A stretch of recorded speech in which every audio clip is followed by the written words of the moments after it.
The sting of chemicals in the air reminded me that this cratered hunk of rock wasn't a planet so much as a tombstone.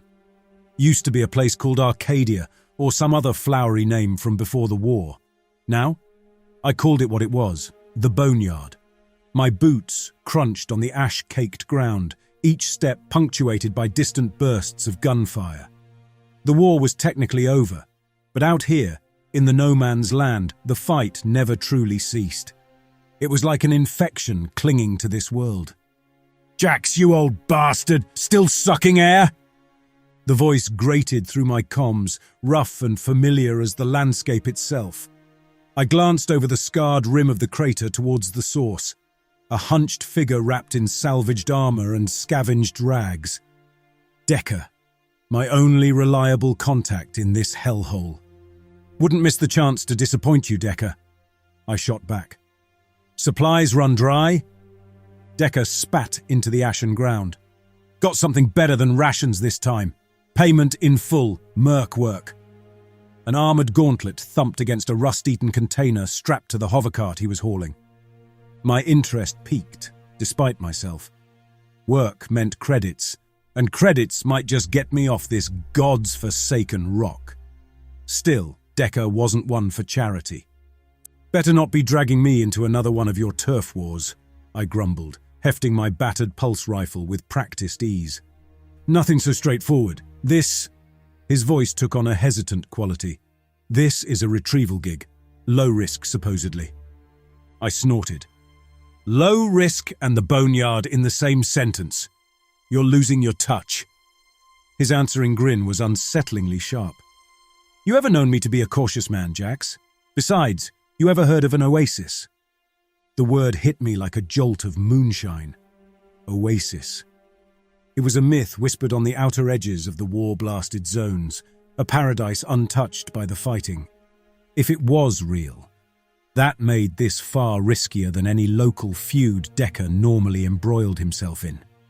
"Someone found Eden in this wasteland?" I asked, skepticism lacing my words. Deca chuckled, a sound like stones rattling down an empty well.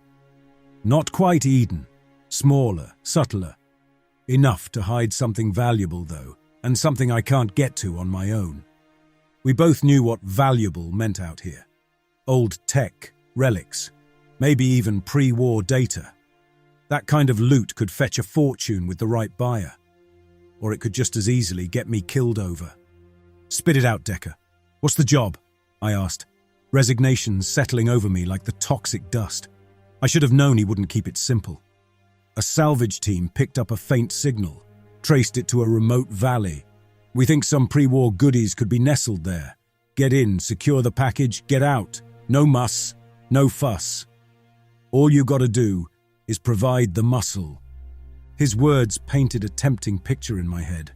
Maybe this wasn't a wild goose chase after all. A chance to secure old tech, a payload with real value, a shot at some serious credits. That was worth more than just surviving in this wasteland. "Fine," I grunted, slinging my rifle back into place. "When do we roll out?" Deca's grin widened. In the half-light, his teeth looked like a field of sharpened bone. "Tomorrow, dawn breaks. You better not be late." Dawn came with a soft yellow hue bleeding through the perpetual haze.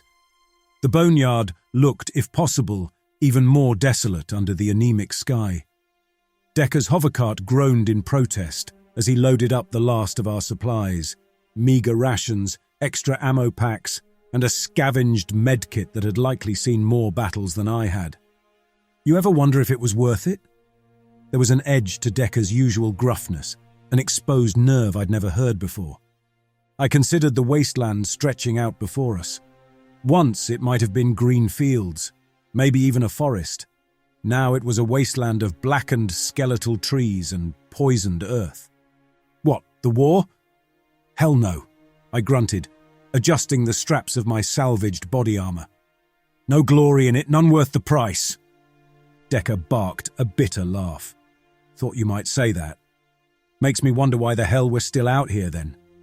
My only answer was to shoulder my rifle. It was heavier than it used to be, the weight of years settling on me as surely as the toxic dust. Someday this damned world would break me too. But not today. The salvaged engine of Deca's cart coughed into life. We set off, the landscape unfolding before us. Craters pockmarked the earth, skeletal ruins jutted like broken teeth against the skyline. Hours melted into the monotony of the boneyard. Deca was mostly silent, his focus on the crude map splayed across his salvaged data screen. I watched the terrain scroll by, a constant loop of blasted rock and dead trees, punctuated only by the occasional half-sunken bunker or the corroded skeleton of a long-dead war machine. We were heading into uncharted territory, the edges of the known boneyard. No guarantees out here, no factions holding a tenuous claim, only the raw brutality of a poisoned world. "We're close," Deca announced, breaking the tense stillness, his voice as rough as the ground beneath our rattling cart. "Signal came from this valley here." He pointed towards a cleft in the landscape, a gash in the pockmarked earth. Even through the haze, something felt different about the valley, a subtle shift in the oppressive desolation. "Think this is your oasis?" I asked, eyeing the narrow entrance with curiosity and wariness. Deca shrugged, a tense movement under his ragged, scavenged armor. "Hope so. Otherwise, this whole damn venture's a bust." A sense of foreboding settled over me like a shroud. I checked my pulse rifle again, more out of rote habit than true necessity.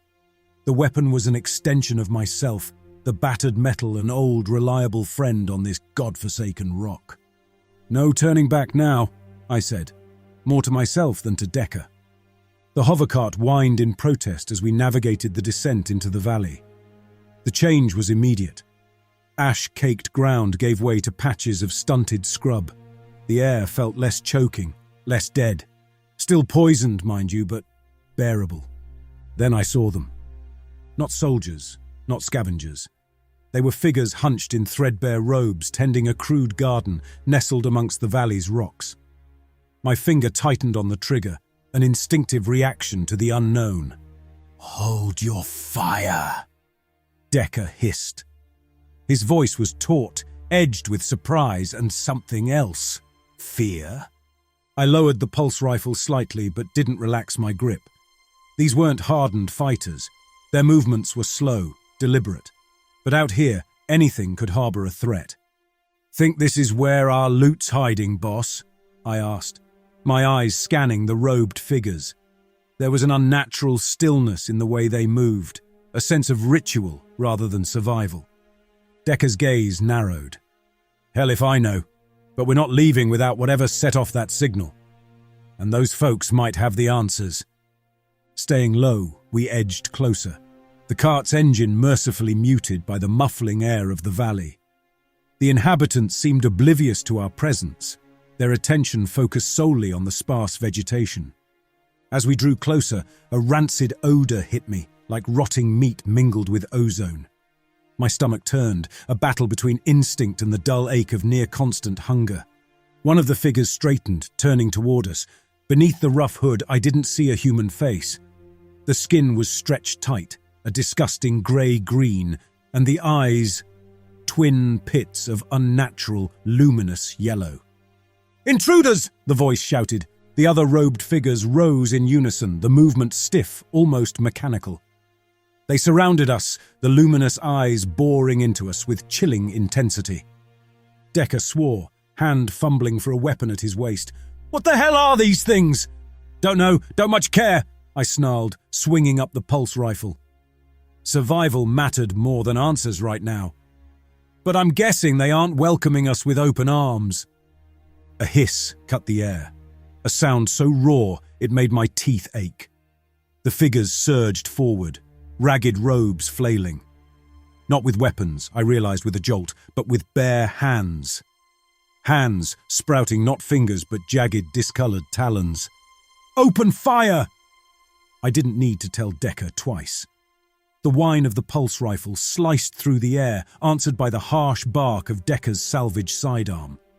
The robed creatures shrieked, not in pain, but in a hideous chorus of rage.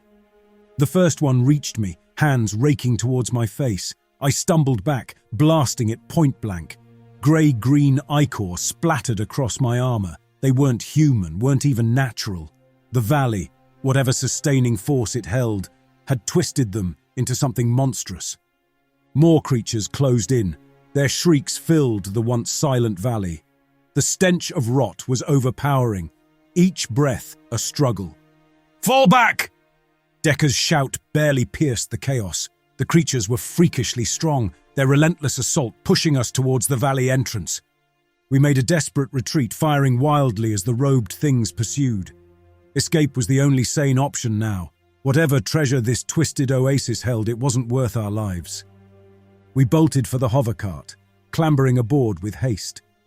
My boots slipped on slick patches of ichor, and the reek of it clung to me, nauseating and relentless. "Can this rust bucket outrun them?" I yelled over the whine of the engine as Deca gunned it back up the valley slope. He didn't answer.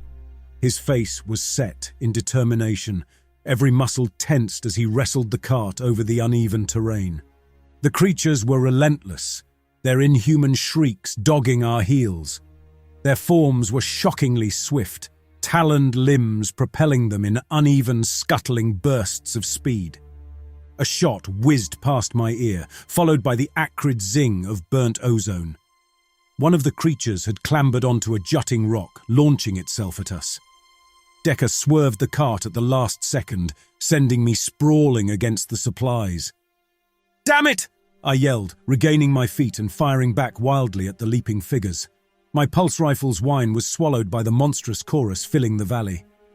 We crested the rise, the hovercart juddering as we launched back onto the plains. In the rear view, I could see the creatures swarming the valley's entrance, their glowing eyes pinpricks of rage against the gathering gloom. A hollow laugh escaped me, part exhaustion, part a bitter kind of relief. Well, that answers the question of who guards your oasis. Deca let out a breath, finally easing some of the tension in his frame. He slumped against the steering column, still gunning the cart full throttle. "Never seen nothing like that," he gritted out. "Damn valley's tainted through and through." "So that's it?" My voice was rough, the fading adrenaline leaving a hollowness in its wake. "We turned tail and run. No payoff after all that." Deca's jaw tightened. "We can't go back. Not with those things on the loose. Salvage crew who sent that signal. They probably didn't get so lucky." A bitter silence settled over us. We'd risked our necks, fought our way into a death trap, and gained nothing but a fresh dose of horrors. I'd hoped that this hellhole might have some pocket untouched by war or poison. But it seemed the boneyard didn't give up its secrets without a brutal fight. "Where to now?" I asked, the question hanging heavy in the toxic air. Even with the creatures behind us, the boneyard stretched out in all directions. Unforgiving, relentless, with no safe haven in sight. Deca just shook his head, then fixed his gaze ahead. "We keep moving. That's all we ever do out here, Jax. Just keep moving." Night cloaked us in a deeper, more insidious darkness. The hovercart's crude headlights pierced the gloom. The stench of the valley still clung to me, a souvenir of our near-fatal encounter.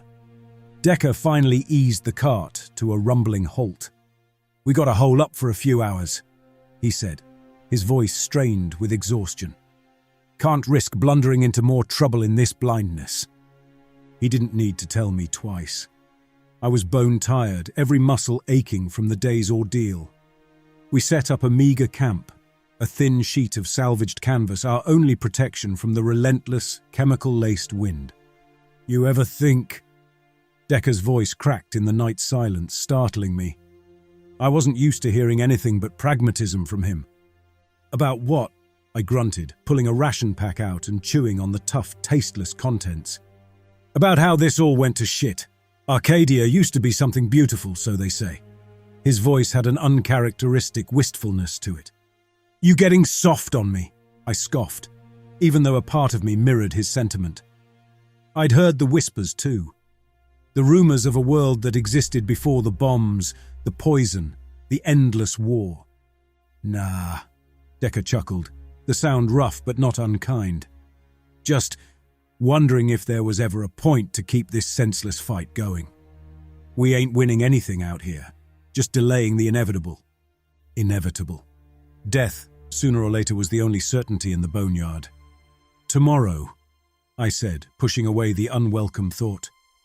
We try a different direction. Maybe head north into the Badlands. The Badlands. A swath of territory even more toxic than the rest. If the oasis had been a cruel mirage, venturing there felt like outright suicide. Deca nodded, then sank into silence. Sleep, when it came, was fitful and restless. My dreams were haunted by taloned hands, inhuman shrieks, and the relentless, oppressive wasteland stretching out forever.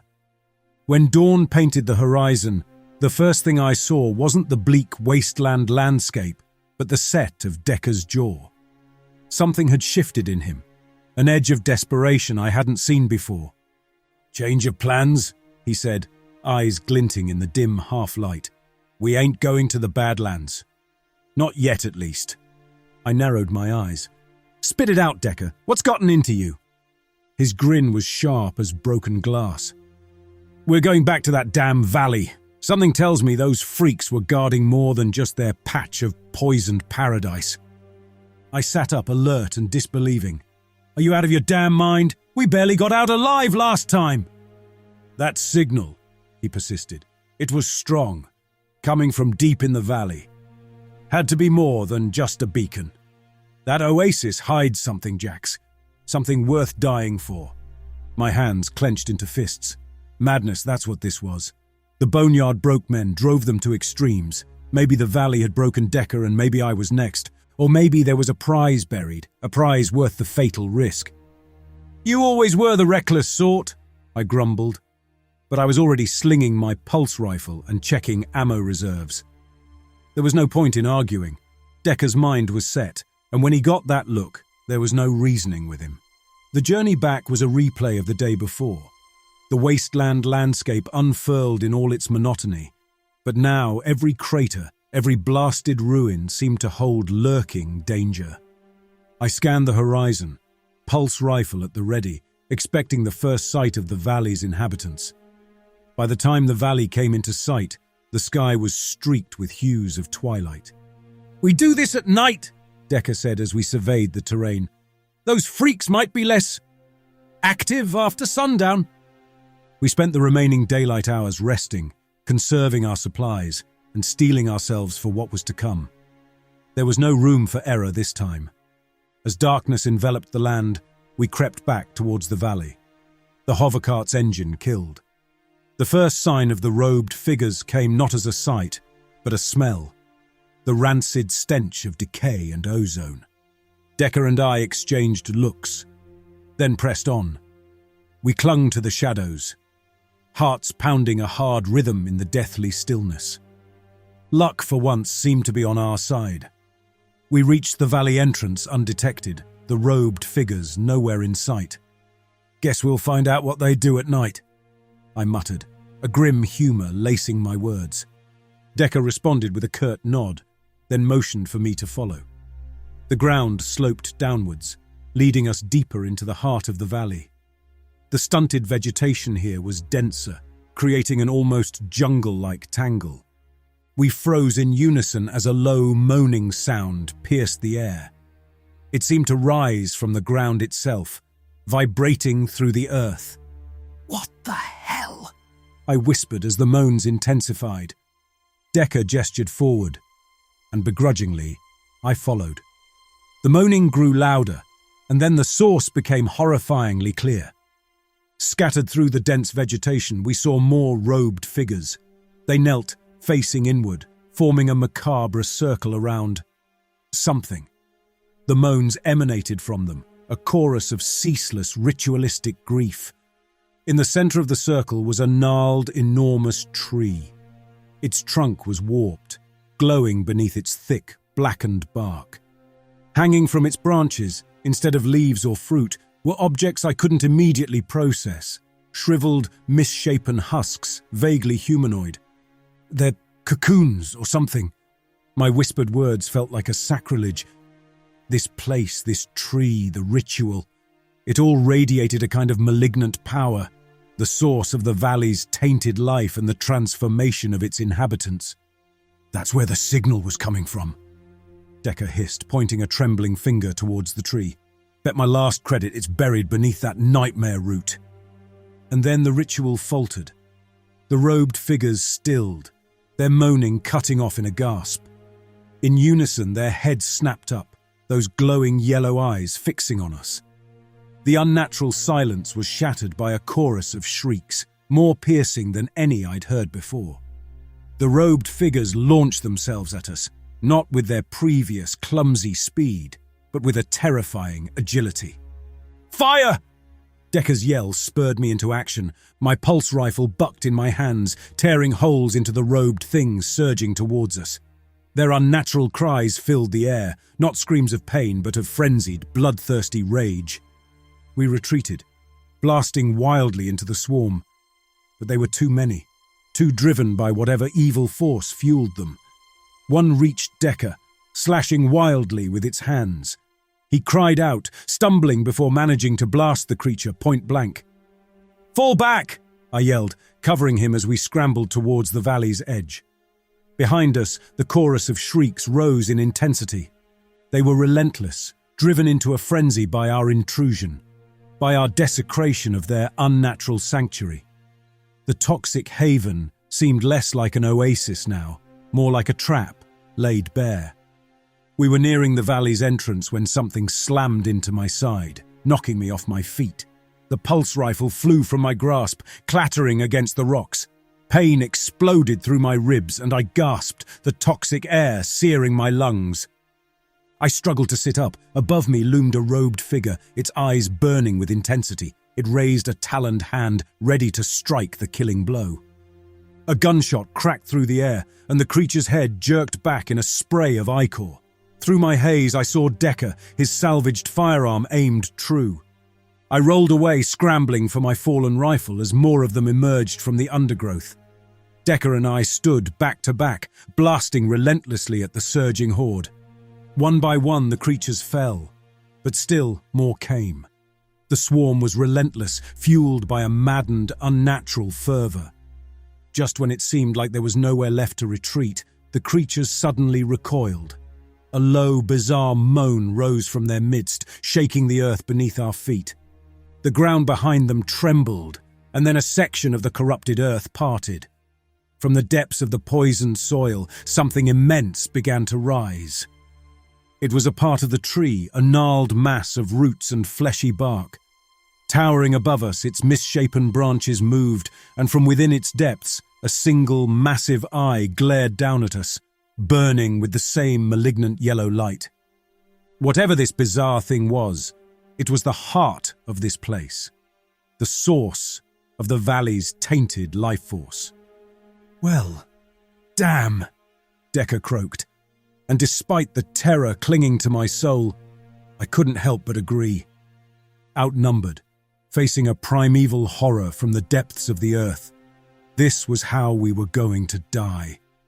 A morbid kind of laughter bubbled up from within me. Even facing certain death, the sheer absurdity of it all was undeniable.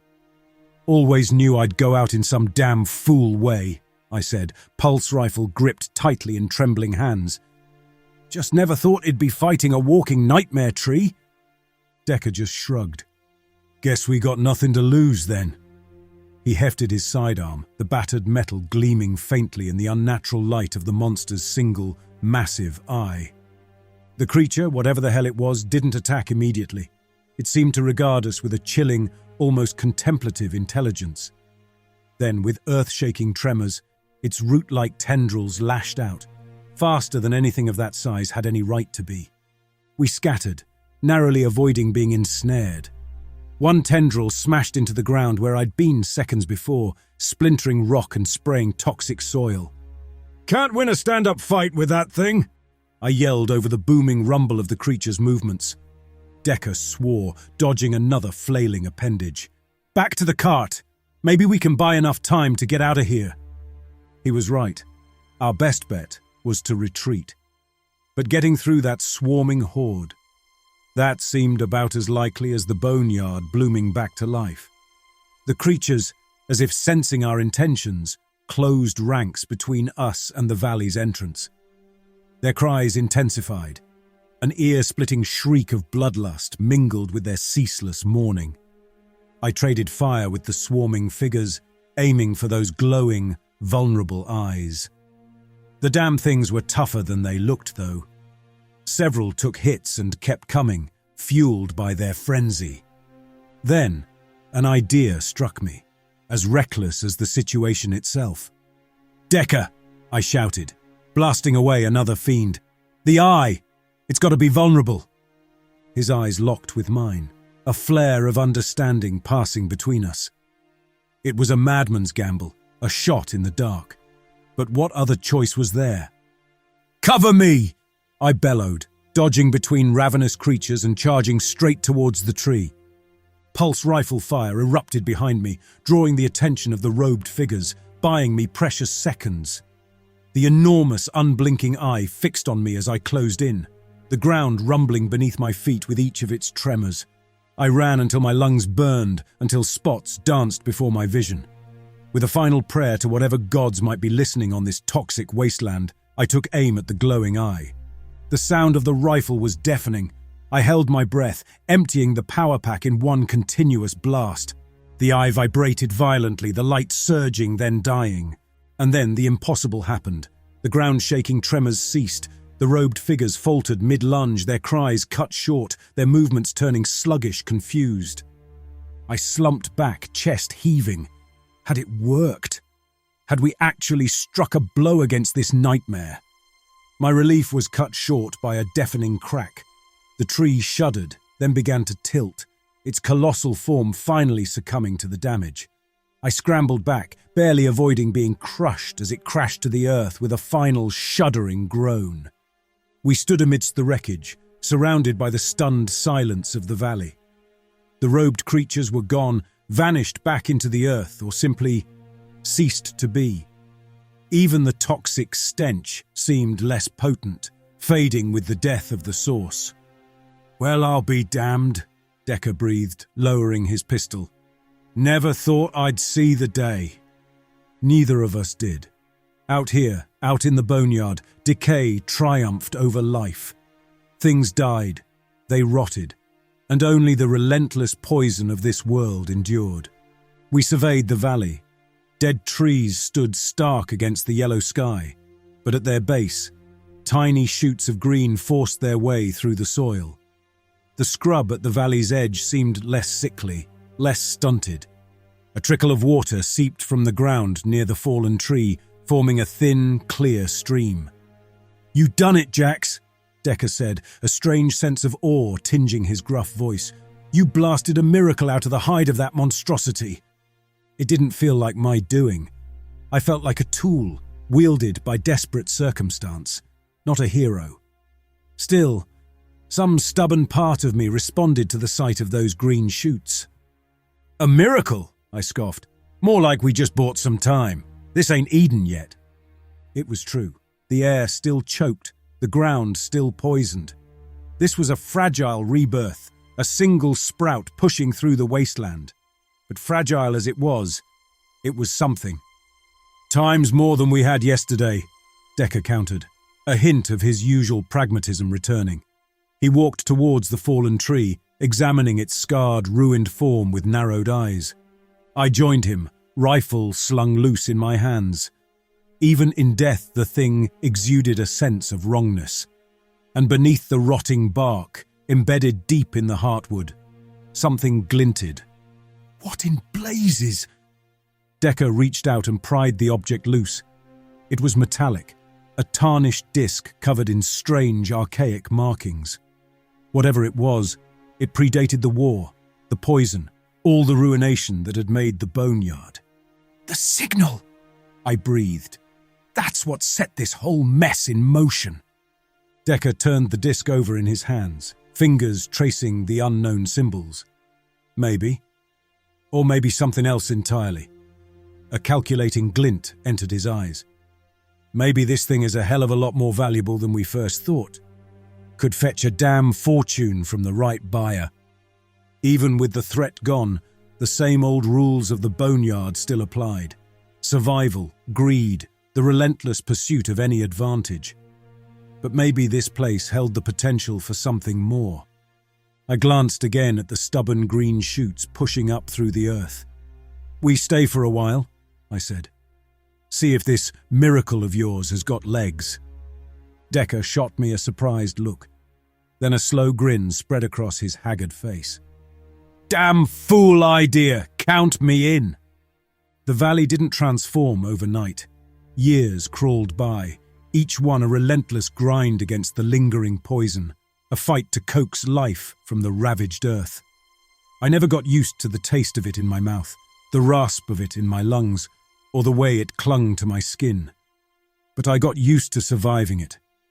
That was all that ever mattered out here. We weren't alone for long. News of the valley's transformation, a whisper carried on the toxic wind, drew others like moths to a flame. Some came out of hope, more out of desperation. Scavengers, outcasts, a few hardened souls with skills beyond just fighting. And for every idealist who arrived dreaming of a new beginning, there were two with shifty eyes and quick hands, ready to exploit whatever the valley might offer. Deca became something in between.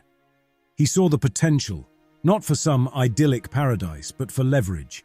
He bartered salvaged scraps from the ruins of the tree, the strange disc, whatever could be traded for food, medicine, protection. That barter turned into trade, the trade into something rough and twisted, mirroring the valley's own transformation. A settlement took shape. Crude huts, ramshackle walls, a stubborn assertion of defiance against the surrounding wasteland. It wasn't pretty. Hell, it wasn't even safe. But it persisted like the scraggly, poisoned greenery that stubbornly spread. The valley offered respite, but not peace. The boneyard still stretched out beyond, with all its warring factions and roving dangers. Raiders struck more than once, drawn by the promise of resources and easy prey. We fought them off, some with grit, some with cunning, some with dumb, desperate luck. Each raid left scars, a toll paid in blood for this fragile haven. One dust-choked dawn, I climbed a rocky outcrop overlooking the valley. The sight never ceased to send a jolt through me. Stark skeletons of dead trees stood alongside dwellings. Patches of green, stronger now, fought for dominance against the relentless ash. In the distance, the hovercart, still mostly functional thanks to Deca's tinkering, carried a scavenging party back. A figure joined me on the outcrop. Deca, older now, lines on his face carved deeper by the relentless dust and worry. "Never was a man for pretty views," he grumbled, but I saw the way his eyes traced the settlement below. "Never were," I agreed. "But this place, it's something. Ain't the oasis you were hoping for, is it?" Deca's chuckle was dry as the wasteland wind. "Never figured I'd build something instead of just tearing it down. Funny how the world works." We stood there for a long time, neither of us saying much. Didn't need to. We'd both seen too much, lost too much to believe in happy endings. The valley wasn't a sanctuary. It was a battleground we'd carved out of the poison. Maybe, in a way, it was the only kind of paradise the boneyard could offer. And right then, battered and weary as I was, that felt like enough.